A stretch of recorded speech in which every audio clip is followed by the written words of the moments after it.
नमस्कार, मी विजया वामन। सध्या 5 चर्चा जोर धरतात। समजा आज निवडणुका लागल्याच तर मनोज जरांगे विषय हा कोणत्या पक्षाला जास्त जड जाईल। पहिली चर्चा काय माहितीये की जरांगे विषय आता नाही पण निवडणुकांना मात्र यांना चांगला शेकेल। दुसरी चर्चा, कोणी म्हणताय पवार ठाकरे फेवर मध्ये मराठा वोट बँक जाऊ शकते, तर शिंदे मराठा चेहरा असल्यानं काहीसं क्रेडिट ते सुद्धा खातील। भाजपला मात्र 100% हा विषय शेकेल। पण मुख्यमंत्रीच बदलला आणि आरक्षण भेटले तर पाहू। निवडणुका लागल्यास तर जरांगेंच्या आंदोलनाचा कुणाला फायदा आणि कुणाला तोटा होईल याच विश्लेषण याच मुद्द्याचं आपण या व्हिडिओत करणार आहोत। मराठा आरक्षणाच्या मुद्द्यावर मराठा समाज पेटून उठलेला आहे। मनोज जरांगे पाटील यांनी आरक्षणाबाबत निर्णय घेण्यासाठी सरकारला 40 दिवसांचा अवधी दिला होता। 40 दिवस उलटले, त्यानंतर पुन्हा मनोज जरांगे पाटलांचं उपोषण सुरू झालं, गावबंदी लागू झाली, जे पक्षांचे सभा लागतील किंवा जे मेळावे होत आहेत ते बॉयकॉट केले जात आहेत। उलट आता मुख्यमंत्री शिंदे यांनी आरक्षणाचा मुद्दा जरांगे पाटलांनी प्रतिष्ठेचा करू नये असे सांगत आरक्षण तात्काळ मिळेल याची शक्यताच धुसर केलेली आहे। अशा परिस्थितीत आरक्षणाचा मुद्दा सुटण्याऐवजी तो अधिक जटिल होताना दिसतोय। जरांगे पाटलांनी आरक्षणाच्या मुद्द्यावर पुन्हा एकदा आमरण उपोषण सुरू केलंय। आरक्षणावर तोडगा निघतो काय यावर सर्वांच्याच आता नजर आहेत। परंतु यासोबतच एक प्रश्न वारंवार निर्माण होतोय, तो म्हणजे मराठा आरक्षणाबाबत सुरू असलेल्या वादळाचा फटका नेमकं कोणाला बसणार। भाजप, शिंदेची शिवसेना व अजित पवार गट यांची महायुती असल्यानं साहजिकच इतर उर्वरित पक्ष सध्या कुंपणावर बसून गंमत पाहतात। काय भूमिका घ्यायची ती महायुतीनं घ्यायची आहे। अशा तोंडावर आलेल्या लोकसभा आणि विधानसभा निवडणुकीत जरांगे पाटील कुणाला जड जातात हे पाहणं सुद्धा तितकंच महत्त्वाचं ठरणार आहे बरं का।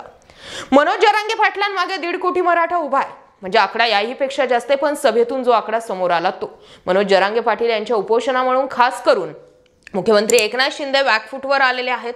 शिंदे मुख्यमंत्री आहेत, त्यातच ते मराठा नेते असल्यानं आपल्या समाजाला न्याय देणं हे आता शिंदेंना क्रमप्राप्त झालंय। मनोज जरांगे पाटील यांनी सुरुवातीला अंतरवाली सराटीला उपोषण केलं, त्यावेळी त्यांनी स्वतः सांगितलं होतं की आपला मुख्यमंत्री शिंदेंवर विश्वास आहे, तेच मराठा समाजाला न्याय मिळवून देऊ शकतात। त्यामुळे शिंदेंच्या आरक्षणाबाबतची जबाबदारी अधिकच वाढली आहे। परंतु आरक्षणाचा मुद्दा अत्यंत जटिल असल्यानं तो शिंदेंच्याही हाताबाहेरचा आहे हे आता कळून चुकलेलं आहे। आरक्षण सुप्रीम कोर्टात टिकवण्यासाठी 50% मर्यादा आड येत आहे आणि ही जी मर्यादा आहे ही मर्यादा वाढवणं राज्य सरकारच्या हातात नाही, केंद्र सरकारच यावरती काय तो निर्णय घेऊ शकतो। त्यामुळे शिंदे असोत वा फडणवीस यांना आरक्षणाचा मुद्दा दिल्ली दरबारी नेणं अगत्याचं ठरणार आहे। एकनाथ शिंदे मराठा असल्यानं त्यांनी आरक्षणाबाबत तातडीने भूमिका घेतली नाही तर त्यांना याचा फटका येत्या लोकसभा आणि विधानसभा निवडणुकीमध्ये बसू शकतो। त्यातच रामदास कदम सारखे शिंदे गटाचे नेते वारंवार मराठा आरक्षणाबाबत वादग्रस्त विधान करत असल्यानं यामुळे सुद्धा शिंदे गटाची नेमकं मराठा आरक्षणाबाबत भूमिका काय आहे हे चित्र स्पष्ट होताना दिसतं। त्यामुळे या सगळ्या घडामोडींचा शिंदे गटाला फटका बसण्याची शक्यता नाकारता येत नाही। छगन भुजबळ यांनी तर मनोज जरांगे पाटलांना विरोधच करण्याचा चंग बांधला, त्यामुळे याचा तोटा अजित पवारांना येत्या काळामध्ये सहन करावा लागू शकतो। दुसरीकडे भाजपला मराठा आरक्षणाबाबत सर्वाधिक फटका बसण्याची शक्यता, याचं कारण म्हणजे राधाकृष्ण विखे पाटील, नारायण राणे आदी नेतेही मनोज जरांगे पाटलांविरुद्ध स्टेटमेंट देतात, मराठा समाजाची नाराजी ओढावून घेतात। शिवाय मराठा समाजामध्ये देवेंद्र फडणवीस यांच्याबाबत प्रचंड असा रोष निर्माण झालेला आहे आणि त्याला कारण ठरलं अंतरवाली सराटी या ठिकाणी मराठा आंदोलकांवर झालेला लाठीमार। याच मुद्द्यामुळे हा रोष अधिक वाढत गेला। त्यामुळे भाजपाला याचा येत्या निवडणुकीत प्रचंड फटका बसण्याची शक्यता। तुलनेत ठाकरे गट व शरद पवार गट व काँग्रेस या महाविकास आघाडीतील तिघाही पक्षांच्या नेत्यांनी मनोज जरांगे पाटील व एकंदर मराठा आरक्षणाबाबत संयमी भूमिका त्यांनी घेतली। या पक्षांच्या नेत्यांनी अद्याप तरी एकही चुकीचं स्टेटमेंट केलेलं नाहीये, परंतु महाविकास आघाडीतील मराठा नेत्यांना मात्र त्यांच्या ज्या स्थानिक पातळी आहेत त्या स्थानिक पातळीवरती मराठा समाजाला काहीसा रोष सहन करावा लागू शकतोय मराठा समाजाचा।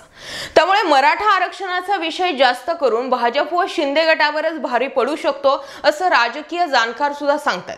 यामध्ये आणखी एक ट्विस्ट असा आहे की शरद पवारांनी मनोज जरांगे पाटलांच्या आरक्षणाच्या सुरुवातीला घेतलेली भेट जी होती ती भेट लक्षात घेता शरद पवारांनी सुरुवातीपासून मराठा आरक्षणाच्या फेवरमध्ये आपण आहोत असं जरांगेंच्या उपोषणाच्या सुरुवातीलाच दाखवून दिलं होतं, परंतु लोकांनी त्यांच्या बाबतीतही प्रश्न निर्माण केले की या अगोदर 4 वेळास तुम्ही मुख्यमंत्री पद जे आहे ते महाराष्ट्राचं उपभोगलेलं आहे, त्याही काळी मराठा आरक्षणाचा मुद्दा तितकाच चर्चेत होता, त्यावेळी तुम्ही मराठा आरक्षण देऊ शकले नाही, तर आता कशाला मनोज जरांगे पाटलांच्या मांडीला मांडी लावून बसतायत असा सवाल शरद पवारांना सुद्धा काही मराठा समाजाने केला।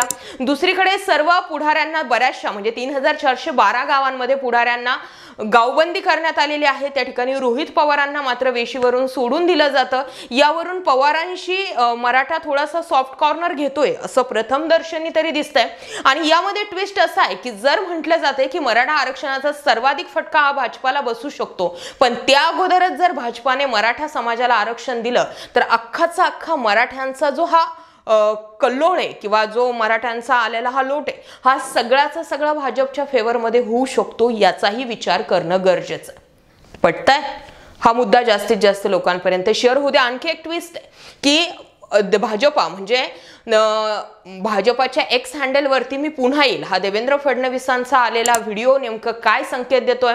एकनाथ शिंदे मराठा आरक्षणाचं क्रेडिट एकनाथ शिंदेंनी खाऊ नये म्हणून फडणवीसांची एंट्री होणार आहे का, यावर आधारित आपला पुढचा व्हिडिओ असणार आहे। जास्त ट्विस्ट मध्ये तो व्हिडिओ समोर येणार आहे, त्यामुळे तो व्हिडिओ सुद्धा तुम्ही नक्की बघा आणि हा व्हिडिओ जास्तीत जास्त लोकांपर्यंत शेअर करा। तुम्हाला काय वाटतं मराठा आरक्षणाचा सर्वाधिक फटका कोणाला बसू शकतो आणि जर फायदा झाला तर कोणाला होऊ शकतो? आणि तिसरी एक शक्यता, जरांगेंनी जर स्वतःचा एखादा राजकीय पक्ष काढला तर?